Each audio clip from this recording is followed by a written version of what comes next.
सर्वभूतेषु मातृरूपेण संस्थिता। नमस्तस्यै नमस्तस्यै नमस्तस्यै नमो नमः।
तम वैष्णवी शक्ति अनंतवीर्या विश्वबीजं परमासि माया सम्मोहितं देवी समस्त एत प्रसन्ना भुवि मुक्ति हेतु।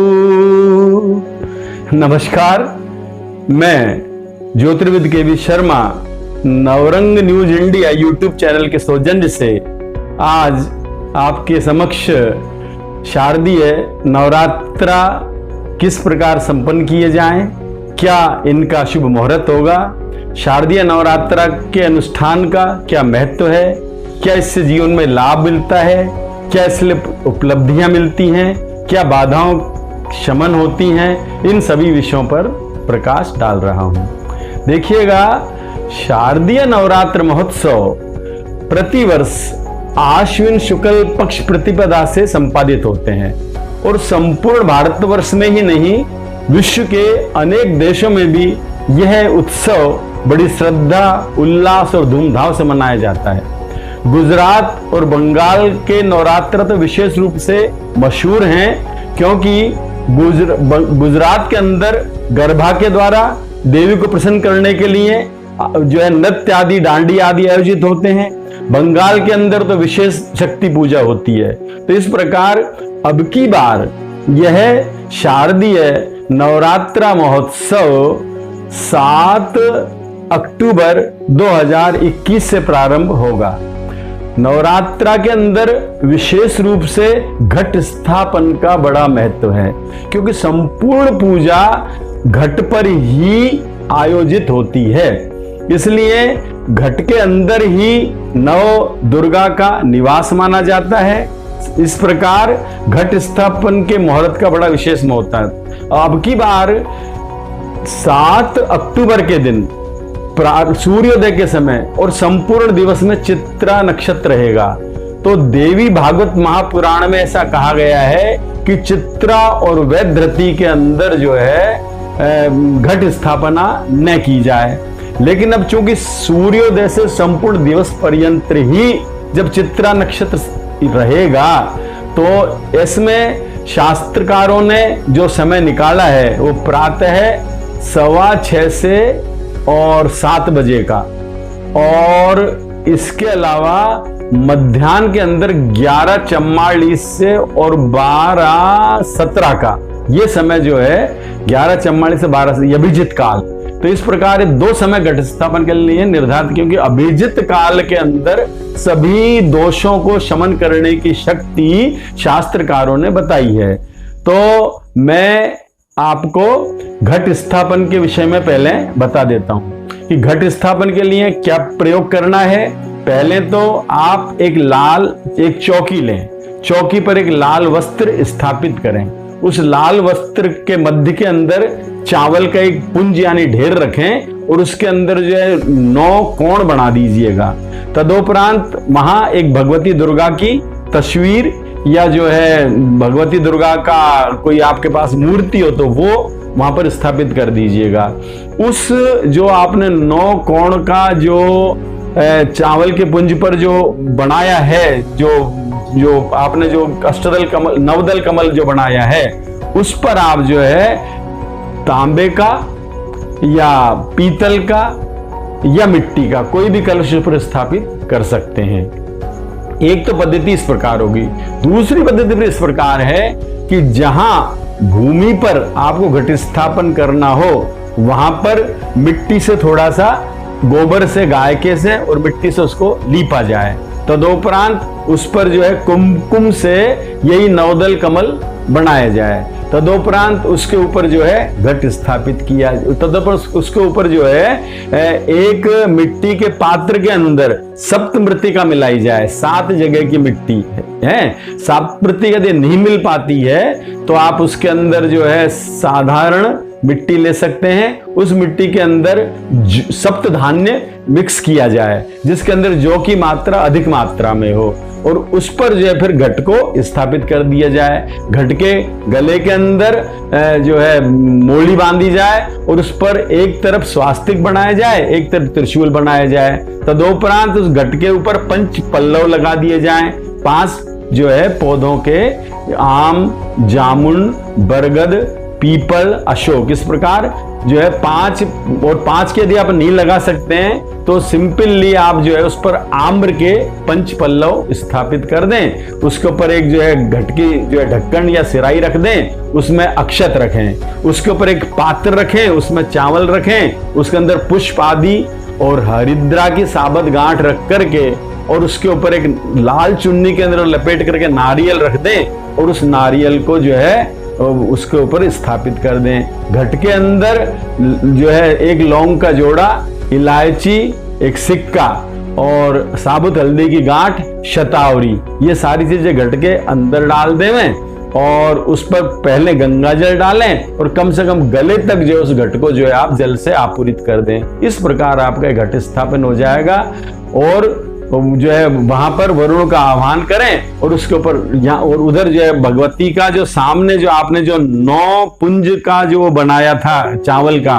उस पर आप एक जो है ताम्र कलश रख दें। उस ताम्र कलश पर भी इसी तरह की व्यवस्था कर दें। साथ में भगवती की पूजा के लिए जो है एक जो है दीपक की व्यवस्था कर लें।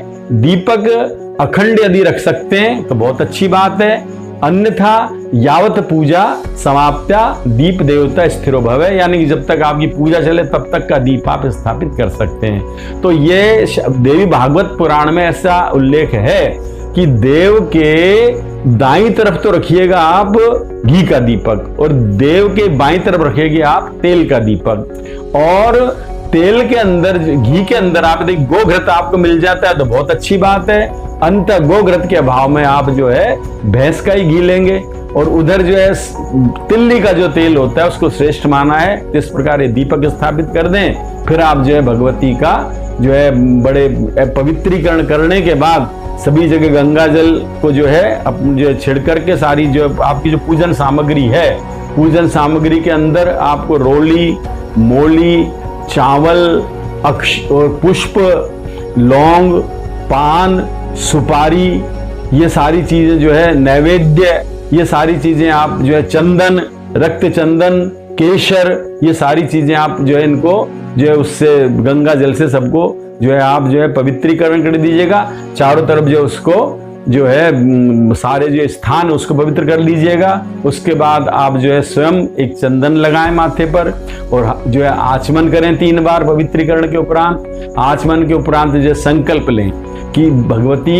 तुम्हारी, यूं तो संकल्प के लिए एक वैदिक जो है प्रक्रिया और वैदिक की जो है शब्दावली है, लेकिन उस वैदिक शब्दावली में यदि आप नहीं जा सकते हैं तो सहज रूप से कि मां अम्बे आपका कृपा आशीर्वाद पाने के लिए, हमारी बाधाओं के शमन के लिए, हमारी मनोवांछित कामनाओं की पूर्ति के लिए, हमारे घर के अंदर धन धान आदि की वृद्धि के लिए, सभी कामना पूर्ति के लिए हम 9 दिवस पर्यंत आपकी पूजा का संकल्प लेते हैं। आप हमें शक्ति दें कि हम 9 दिवस पर्यंत जो है आपकी विधिवत पूजा संपादित कर सकें। इस प्रकार संकल्प लेने के उपरांत ओ नमो देव्यै महादेव्यै शिवाय सत्यम नमः प्रकृति भद्राय निहता प्रथम समताम, इस प्रकार जो है, या फिर दुर्गे देव्यै नमो नमः, साधारण से मंत्र से आप जो है देवी का पहले पाद प्रक्षालन करें, जो आपने मूर्ति या चित्र जो बनाया है उसका देवी का पाद प्रक्षालन कर दें। तदुपरांत देवी के जो है चित्र को जो है कपड़े से जो उसको जो है आप जो उसको पोंछ दीजिएगा। मूर्ति है तो उसको पहले शुद्ध जल से, फिर उसको पंचामृत से स्नान कराइएगा, और यदि कर सकें तो पंचामृत के स्नान के दौरान श्री सूक्त का पाठ आप कर सकते हैं तो करिएगा, अन्यथा भगवती दुर्गा देवी नमो नमः इस मंत्र से आप साधारण रूप से भगवती दुर्गा का पंचामृत से स्नान कराएं, शुद्ध उदक से स्नान कराएं, और तदुपरांत भगवती को जो है गंध अक्षत आदि जो है सजाएं उनको। फिर भगवती को एक सुहाग सामग्री के रूप में लाल चुन्नी अर्पित करें, उस मूर्ति को या आपकी तस्वीर को लाल चुन्नी से आवेष्टित कर देवें। भगवती को लाल गुलाब के पुष्पों की माला अर्पित करें। तदुपरांत जो है भगवती की आप जो है आरती करें, जय अम्बे गौरी या जो भी आपको अच्छा लगे उस तरह से, या वैदिक आरती जो भी करें। और तदुपरांत आप जो अपना जो भी कोई अनुष्ठान जो आपको करना है, मंत्र जाप का या भगवती दुर्गा सप्तशती के पाठ का, वो जो भी आप करना चाहें उसको प्रतिदिन संपादित करें।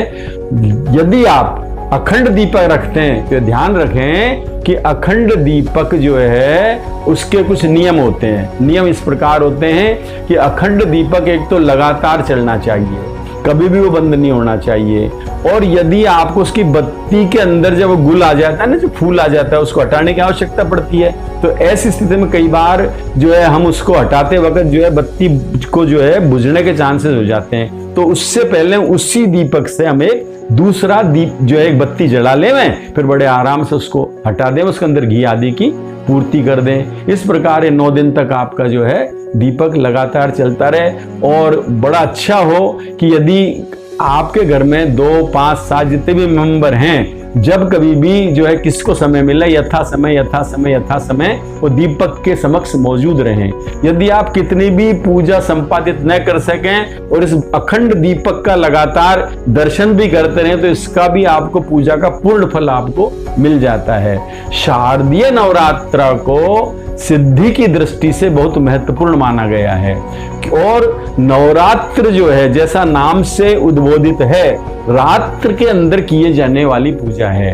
इस नवरात्र के अंदर यानी वर्ष के अंदर देखिएगा, जो पृथ्वी है वो सूर्य की परिक्रमा काल के अंदर 4 संधियां क्रिएट करती है, यानी उसके बाद 4 बार मौसम के चेंजेज आते हैं। उन चारों का जो संधि स्थल है, उन चारों संधि स्थलों पर नवरात्रे संपादित किए जाते हैं। आम रूप से प्रचलन के अंदर शारदीय नवरात्रा और बासंती नवरात्रा 2 ही नवरात्र किए जाते हैं, एक तो चैत्र मास में और एक आपके जो है आश्विन मास में।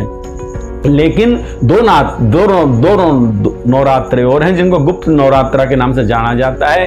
एक आषाढ़ शुक्ल प्रतिपदा से और एक होता है आपका फाल्गुन शुक्ल प्रतिपदा से। इस प्रकार वर्ष के अंदर चारों संधियों में 4 नवरात्र संपादित किए जाते हैं। और ये रात्र शब्द जो इसके साथ रखा गया है उसका विशेष महत्व है, क्योंकि जैसे शिवरात्रि, जन्माष्टमी के अंदर रात्रि पूजा, होली के अंदर रात्रि पूजा, दीपावली के अंदर रात्रि पूजा, क्योंकि रात्रि के अंदर शक्ति जो है वो विशेष रूप से दूर दूर तक अपनी तरंगों को भेज पाती है। यदि हम एक उदाहरण लें कि दिन के अंदर यदि हम कोई ध्वनि उच्चारित करते हैं तो ज्यादा से ज्यादा हम उसको 3 मीटर तक सुन सकते हैं, लेकिन यदि रात में कोई ध्वनि उच्चारित की जाएगी तो उसकी कम से कम उसको 15 मीटर तक सुन सकते हैं। इस प्रकार जो आप मंत्र जाप आदि करते हैं, जो आप देवी आराधन के लिए सप्तशती आदि का जो भी कोई पाठ करते हैं, जो भी कुछ आप आराधना साधना करते हैं, वो सारी साधना का जो है रात्रि के अंदर उसकी जो तरंगे हैं वो विशेष रूप से जो है क्रियान्वित होती हैं। और शरीर के अंदर जो 9 द्वार हैं, उन 9 द्वारों को शुद्धता के क्रम से जो है उनकी शुद्धि की जाए और विचारों की शुद्धि की जाए, वाक की शुद्धि की जाए। और इस प्रकार जो है इन सारी शुद्धियों के उपरांत आपका जब विचार शुद्ध होगा तो भावनाएं शुद्ध होंगी, तो उससे जो है जब आपके अंदर जो साधना जब आप भगवती की करेंगे, आराधना जब आप देवी की करेंगे, तो आपको विशेष शक्ति प्राप्त होगी। आपकी मनोवांछित अभिलाषाएं पूर्ण होगी। अब मैं आपको थोड़ा सा इसका ज्योतिषीय परिप्रेक्ष्य और बता देता हूं। देखिएगा, इस वर्ष जो अक्टूबर माह है, इसके अंदर ग्रहों का बहुत ज्यादा जो है अदलाव बदलाव, बड़ा संचरण हो रहा है। 2 अक्टूबर को शुक्र जो है वो तुला राशि से चल करके और वृश्चिक राशि में प्रवेश कर गए हैं, और 10 अक्टूबर को शनि देव जो हैं, जो अब तक मकर राशि में वक्री चल रहे थे, वो मार्गी हो जाएंगे। और इसी प्रकार जो है 18 अक्टूबर को गुरु, जो इसी मकर राशि के अंदर वक्री चल रहे थे, वो मार्गी हो जाएंगे। और साथ ही बुध भी जो है अब जो है इसके अंदर आपकी कन्या राशि के अंदर जो मौजूद हैं, वो अभी वक्री चल रहे थे, वो भी 18 अक्टूबर को ही मार्गी हो जाएंगे। साथ ही कन्या राशि जो कि काल पुरुष की छठी राशि होती है, जो कि रोग, ऋण और रिपु का भाव कहलाता है, उसके अंदर मंगल, सूर्य और बुध का जो यहाँ स्थिति है इन दिनों, वो स्थिति रोग वृद्धि के लिए बड़ी अनुकूल है। इन दिनों आप प्रैक्टिकल देख भी रहे हैं और देखेंगे कि जब ये मंगल जो है सूर्य पर से तकरीबन 8 या 9 अक्टूबर को जब पास ऑन होगा, तो विशेष जो है अग्नि तत्व के प्रभाव से जीवाणुओं का, विषाणुओं का विशेष प्रभाव होगा, और इस विशेष प्रभाव से जो है बहुत ज्यादा बीमारियां बढ़ेंगी। इन दिनों ये जो काल पुरुष की छठी जो है राशि के अंदर जो ये घटित हो रहा है, और शुक्र जो है वृश्चिक राशि में, जो काल पुरुष की 8वीं राशि है, जो शुक्र भौतिकता का, सुख सुविधा का, आदमी के उत्साह का जो ग्रह है, वो शुक्र ग्रह आपका यहाँ वृश्चिक के अंदर केतु मौजूद है पहले से, और वृष राशि में राहु मौजूद है। तो शुक्र आपका राहु केतु के एक्सिस में फंस जाने के कारण जो बड़ा पीड़ित हो रहेगा। इसलिए आदमी बड़ा कुंठित रहेगा विचारों से, उसकी भौतिक जो है आप देख रहे हैं वर्तमान के अंदर कि शुक्र की इस कुंठा के कारण जो शुक्र से प्रभावित लोग हैं, जैसे फिल्म एक्टर्स वगैरह हैं, जो भी हैं, उनके यहाँ जो ड्रग्स आदि का जो ये इन दौरान जो छापा आदि पड़ रहा है, ये सारा शुक्र का राहु केतु के एक्सेस में होने का परिणाम है। और फिर जो है 17 अक्टूबर के बाद आप देखेंगे कि बृहस्पति अपनी नीच राशि मकर के अंदर स्थित रहेंगे, और जो है 17 अक्टूबर को जो है आपका जो है सूर्य देव हैं, वो कन्या से तुला में चले जाएंगे, जो सूर्य की नीच राशि है। तो इस प्रकार बृहस्पति का नीच राशि में होना और सूर्य का नीच राशि में होना, तो जब ग्रह स्थिति इस प्रकार की बन रही है कि सूर्य देव नीच राशि में, गुरुदेव नीच राशि में और शनि के साथ, और साथ ही मंगल देव जो कि रक्त कणिकाओं के कारक हैं, रक्त के कारक हैं, जो इम्यूनिटी के कारक हैं, वो अस्त हो गए। तो इससे क्या है कि बॉडी के अंदर इम्यूनिटी खत्म हो जाती है, इम्यूनिटी डेवलप नहीं होगी और रोगों का प्रभाव तीक्ष्णता से आदमी पर पड़ेगा। तो इन सभी ग्रहों के सुधारने के लिए किसी की कुंडली में कोई ग्रह कमजोर हो सकता है, किसी में कोई ग्रह कमजोर हो सकता है, तो 9 ग्रहों को 9 दुर्गा के पूजन से किस प्रकार सुधारा जाता है, ये मैं आपको बताता हूं। तो देखिएगा, पहले दिन शैलपुत्री मां की पूजा होती है। इनका मंत्र है देवी शैलपुत्रिणी नमः है। तो इनके मंत्र का जाप करने से आपके सूर्य देव का जो भी अवरोध होगा, सूर्य से जो भी कुछ मिलने वाली चीजें हैं, आपको एडमिनिस्ट्रेशन, रोजगार, व्यवसाय, आत्मोन्नति, इम्यूनिटी, ये सारी चीजें आपको शैलपुत्री की पूजा से प्राप्त होगी। द्वितीयम ब्रह्मचारिणी की पूजा से आपको चंद्रमा की जो भी कमी हो रही है, चंद्रमा से जो आपको जो भी कुछ जो है मिलता है, यानी अमृतत्व जो मिलता है, जो शांति मिलती है, जो पीस मिलती है, वो तो देवी ब्रह्मचारिणी नमः है। इस माला के जाप से आपको ब्रह्मचारिणी की पूजा हो जाएगी और आपका चंद्रमा जो है वो स्वस्थ हो जाएगा। तृतीय में चंद्र घंटा माँ की पूजा से आपके मंगल देव उत्साहित हो जाएंगे, मंगल देव के दोष समाप्त हो जाएंगे, मंगल देव का स्तोण से जिसमें कमी आ रही है वो पुष्ट हो जाएंगे। तो आपको शक्ति, उत्साह, जो सृजन जो भी आपका जो मंगल देता है, तो चंद्र घंटा माँ की पूजा से, देवी चंद्र घंटेति नमो नमः, इस मंत्र के जाप से आपको चंद्र घंटा माँ प्रसन्न होकर के मंगल को शांत कर देंगी।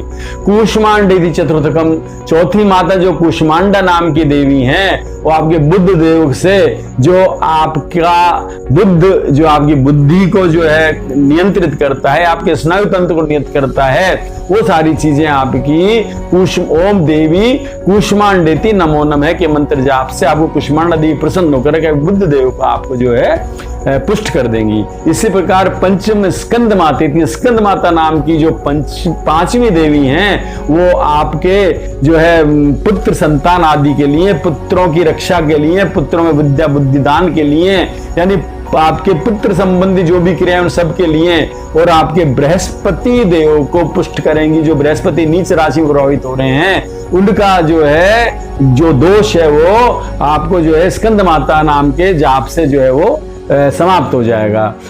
षष्ठम कात्यायनी, कात्यायनी नाम की जो कन्या है, जो माता हैं, वो आपको जो है विवाह में आने वाली बाधाओं को दूर करने में सक्षम है।